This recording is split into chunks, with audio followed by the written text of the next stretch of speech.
नमस्कार, शाम के 7 बजने जा रहे हैं। आप देख रहे हैं जी मध्य प्रदेश छत्तीसगढ़। मैं हूं आपके साथ सपना शुक्ला। मध्य प्रदेश में जूनियर डॉक्टर्स हड़ताल खत्म नहीं करने की जिद पर अड़े हुए हैं। चिकित्सा शिक्षा मंत्री विश्वास सारंग से मुलाकात के बाद भी जूनियर डॉक्टर्स हड़ताल खत्म नहीं कर रहे हैं और उनका कहना है कि जब तक उनकी मांगों को लेकर लिखित आश्वासन नहीं मिलेगा तब तक उनकी हड़ताल यूं ही जारी रहेगी। दरअसल जूनियर डॉक्टर्स बिना वक्त लिए मंत्री विश्वास सारंग के बंगले पर पहुंचते हैं। उस वक्त मंत्री जी वहां पर मौजूद नहीं होते, लेकिन जूडा के पदाधिकारियों के पहुंचने की जानकारी मिलने के बाद वो बंगले पर वापस लौटते हैं, जूनियर डॉक्टर्स से मुलाकात करते हैं। मंत्री ने जूडा से कहा कि हाईकोर्ट ने जूनियर डॉक्टर्स को काम पर लौटने का आदेश दिया है। सभी जूनियर डॉक्टर्स को हाईकोर्ट के आदेश का पालन करना चाहिए। संकट के इस वक्त जूनियर डॉक्टर्स को दुनिया को हठधर्मी होने का संदेश नहीं देना चाहिए। अभी तो ये आता है कि हाई कोर्ट के निर्णय का पालन हो। हाई कोर्ट ने ये भी कहा है कि उसके बाद chief secretary, additional chief secretary, commissioner medical education, commissioner health की एक कमेटी है, उसके बीच में जाकर और बातचीत भी की जा सकती है। पर ये क्योंकि सब छोटे भाई थे, मेरे घर पधारे थे, तो मैं स्वयं आया, इनसे बातचीत कर ली। मैंने इनको यही कहा है कि हम सबको मिलकर मरीजों की सेवा करनी चाहिए।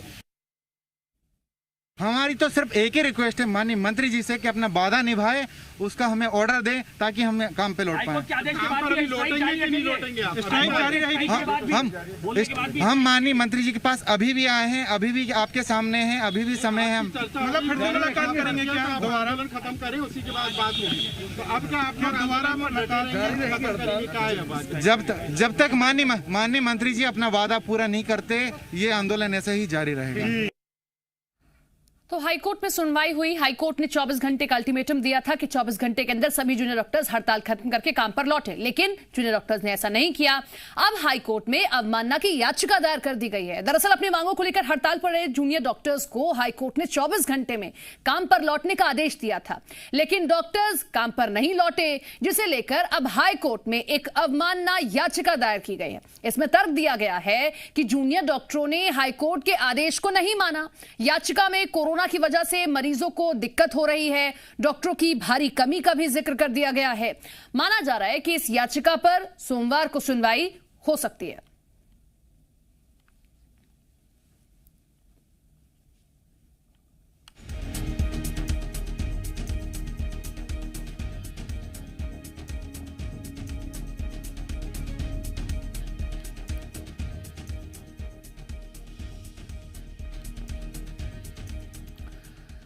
बड़ी खबर आपको भोपाल से बताते हैं। यहां पर मध्य प्रदेश में मूंग की खरीदी 15 जून से शुरू होगी। सीएम शिवराज ने ट्वीट कर यह जानकारी दी है। समर्थन मूल्य पर मूंग की खरीदी अब प्रदेश में 15 जून से शुरू कर दी जाएगी।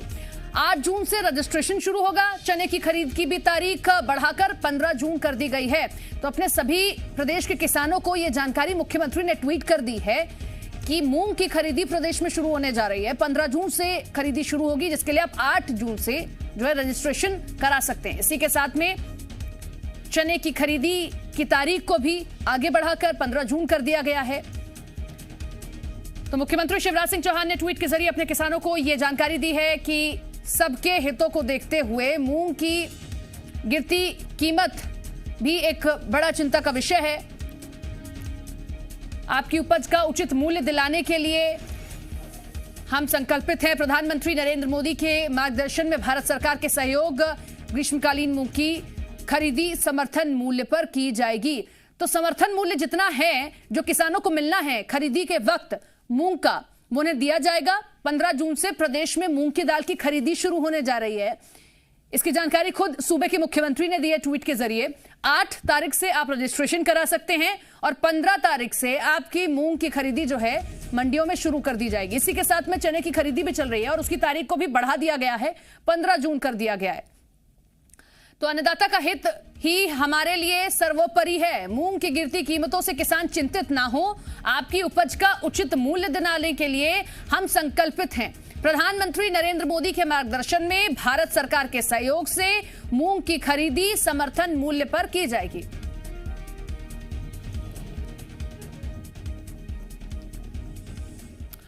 चलिए खबरों में आगे बढ़ते हैं और बात वैक्सीनेशन की करते हैं। वैक्सीनेशन को बढ़ावा देने के लिए सरकार लगातार कोशिशें कर रही है। सरकार के साथ साथ कई जनप्रतिनिधि भी टीकाकरण के प्रति लोगों को जागरूक कर रहे हैं। वैक्सीनेशन को बढ़ावा देने के लिए तरह तरह के प्रयास किए जा रहे हैं। एक ऐसा ही प्रयास बिरसिया सीट से बीजेपी विधायक विष्णु खत्री ने किया। विधायक ने उनकी विधानसभा में सबसे पहले 100% टीकाकरण करने वाली पंचायत को विधायक निधि से 10 लाख रुपए का इनाम देने का ऐलान किया है। दूसरी ओर तीसरे नंबर पर रहने वाले पंचायतों को 7 और 3 लाख रुपए विधायक जी की ओर से उनकी निधि से दिए जाएंगे। इनाम की इस राशि से पंचायतें विकास कार्य कर सकेंगी। घोषणा की है कि जो भी पंचायत 100% वैक्सीनेशन का कार्य करा लेगी, 100% लोगों को वैक्सीन लग जाएगा, उसको हम विधायक निधि 10 लाख रुपए से विकास कार्य कराएंगे। और जो द्वितीय स्थान पर मतलब दूसरी पंचायत होगी उसको 7 लाख रुपए और तीसरे नंबर पर जो आएगी उसे 3 लाख रुपए की राशि विधायक निधि से हम विकास कार्य के लिए देंगे। भोपाल में कोरोना वैक्सीन लगवाने के लिए स्वास्थ्य विभाग ने अनोखा तरीका अपनाया है। आशा कार्यकर्ता गांव-गांव, घर-घर जाकर लोगों को पीले चावल और पत्र देकर वैक्सीन लगवाने का न्योता दे रही हैं। इस दौरान आशा कार्यकर्ता लोगों को वैक्सीन के फायदे भी बता रही हैं। आशा कार्यकर्ताओं की मेहनत अब रंग भी लाने लगी है। पहले की तुलना में बड़ी संख्या में ग्रामीण वैक्सीन लगवाने के लिए वैक्सीनेशन सेंटर पहुंच रहे हैं। ग्रामीण क्षेत्रों में पहले टीकाकरण को लेकर कम जागरूकता थी, लेकिन आशा कार्यकर्ताओं के जागरूक करने का असर अब दिख रहा है।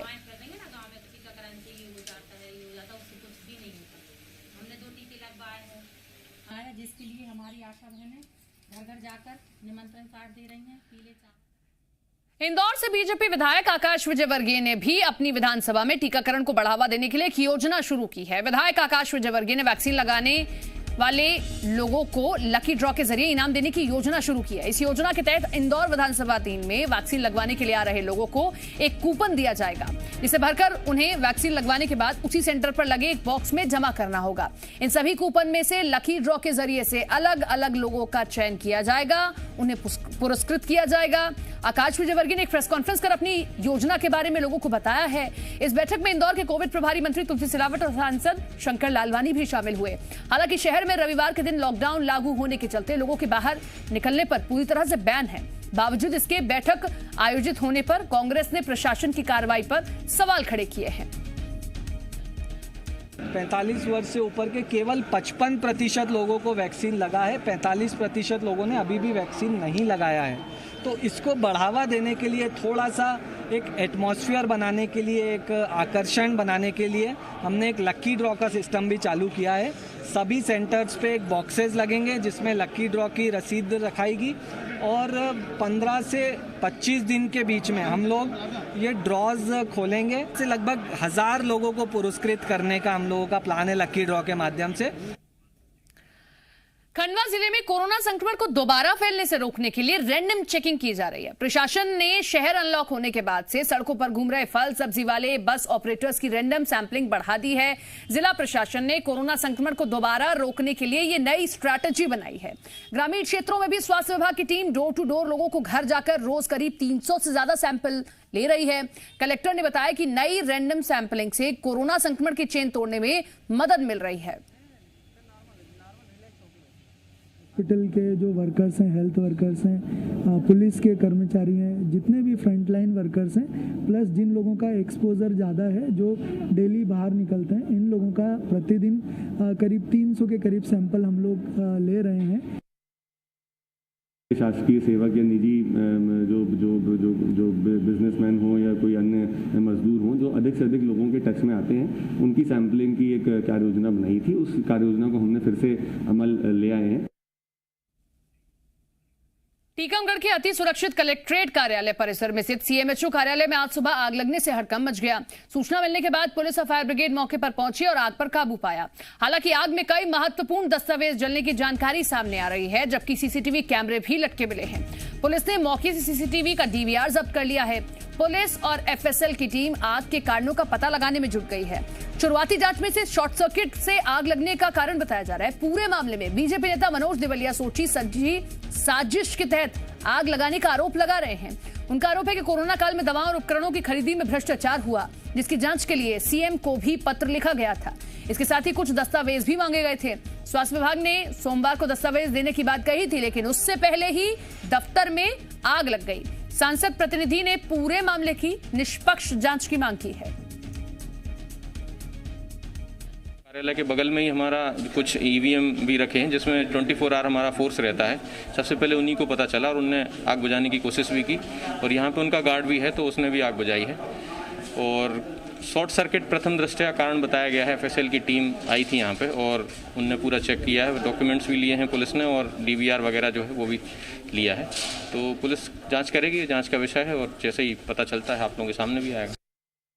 जो सामान जो रिकॉर्ड आधा जला है वो इकट्ठा करवा रहे, दिखवाएंगे आज कितना जला है, और उसका कारण का भी अभी कोई कह नहीं सकते हैं क्या कारण है आग लगने का। और सुबह ये कह सकते हैं कि सुबह 4 बजे के आसपास आग लगी होगी, क्योंकि मुझे सुबह 5 बजे करीब सूचना मिली थी कि लगी है। एक ही रास्ता है, और फिर उस समय कौन से कर्मचारी थे कौन से नहीं थे वो सब देख के मतलब किसी एक ठोस निष्कर्ष पे अभी मेरे हिसाब से तो नहीं पहुंचा जा सकता है ये। लेकिन आगजनी हुई है ये तो कंफर्म है। तो हमारा जो प्रोसीजर है उसके मुताबिक हम इसकी पूरी जांच कर रहे हैं। ये इसमें पूरा एक तो डीवीआर जब्त कर लिया है, सीसी कैमरा लगा हुआ था, और जो पेपर्स जले हैं, अलमारी की फाइलें जली हैं, उनको जब्त किया जा रहा है और उनका परीक्षण कराया जा रहा है। खबर भोपाल से आपको बताते हैं, मंत्री महेंद्र सिंह सिसोदिया के ओएसडी के नाम पर धोखाधड़ी हुई है। सिवनी की महिला अधिकारी से 25,000 रुपए ठगे गए। ट्रांसफर कराने के नाम पर अधिकारी से 25,000 रुपए ठगे गए। आरोपी ने मंत्री का ओएसडी बनकर महिला अधिकारी को फोन किया था। हबीबगंज थाना पुलिस ने मंत्री के ओएसडी की शिकायत पर केस दर्ज किया है। फिलहाल आरोपी का कोई पता नहीं है। बैंक डिटेल के आधार पर पुलिस जांच करेगी। श्रीमती सुश्री आरती चोपड़ा हैं, उनको ट्रांसफ़र का प्रलोभन देकर उनके नाम से 25,000 रुपये के अकाउंट नंबर पर ट्रांसफ़र करा लिए, और इस प्रकार से उनके नाम का उपयोग करके उन्होंने 420 और ट्रांजैक्शन कराया है खातों में।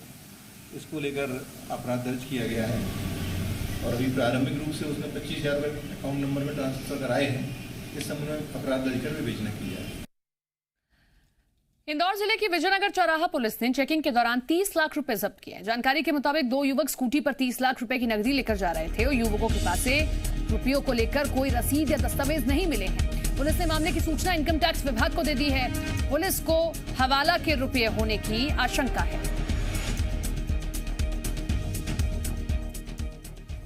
नरसिंहपुर के तेंदुखेड़ा से लापता 8 साल की बच्ची का शव भूसे के ढेर से बरामद हुआ है। शव देखकर रेप के बाद हत्या की आशंका जताई जा रही है। इस पूरे मामले में पड़ोस के एक युवक पर शक है। घटना के बाद से आरोपी युवक गायब है, जिसकी तलाश पुलिस कर रही है। आरोपी पर एसपी विपुल श्रीवास्तव ने 10,000 का इनाम भी रख दिया है। बताया जा रहा है कि कल बच्ची के माता पिता वैक्सीन लगवाने गए थे।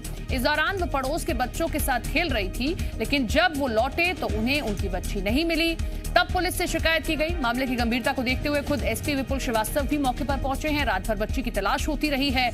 आरोपी युवक के बंद सामान का ताला तोड़कर देखा गया तो भूसे के ढेर में बच्ची का शव मिला है। फिलहाल पुलिस ने बच्ची का शव पोस्टमार्टम के लिए भेज दिया है। पोस्टमार्टम रिपोर्ट आने के बाद आरोपी युवक पर धाराएं बढ़ा दी जाएंगी।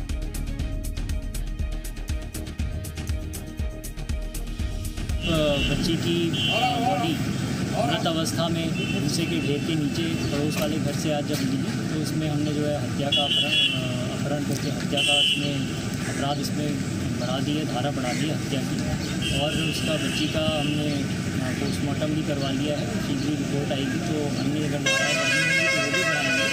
और जो संदेही है उसकी हम लोग टीम्स लगी हुई है और सघनता से तलाश कर रहे हैं। छतरपुर में एक शख्स पर अपनी पत्नी और 2 बेटियों को कुएं में फेंकने और पत्थर मारने के आरोप लगे हैं। घटना चंदला थाना क्षेत्र की है। बताया जा रहा है कि दड़िया गांव का रहने वाला राजा भैया यादव अपनी पत्नी और 2 बेटियों को लेकर घर पर जा रहा था। आरोप है कि रास्ते में उसने पडोई गांव के पास अपनी पत्नी और दोनों बेटियों को कुएं में फेंक दिया। यही नहीं, जब पत्नी खुद को और बच्चियों को बचाने की कोशिश कर रही थी, आरोप है कि उस वक्त राजा भैया यादव ने उस पर पत्थर बरसाए। हालांकि किसी तरह पत्नी और 3 महीने की बेटी बच गई, लेकिन दूसरी बच्ची की मौत हो गई। जानकारी के मुताबिक एक राहगीर की मदद से उसकी पत्नी थाने पहुंची, पुलिस को जानकारी दी। महिला के परिवार के मुताबिक 3 बेटियों के जन्म के बाद राजा भैया यादव अपनी पत्नी को लगातार प्रताड़ित करने लगा। फिलहाल पुलिस ने उसके खिलाफ हत्या और हत्या की कोशिश का मामला दर्ज कर लिया है। उसकी तलाश शुरू कर दी गई है। आरोपी राजा भैया पिता भुग्गा यादव निवासी गड़िया का रहने वाला है। आरोपी की तलाश जारी है, अतिशीघ्र गिरफ्तार कर लिया जाएगा। बुलेटिन में रुकेंगे एक छोटे से ब्रेक के लिए।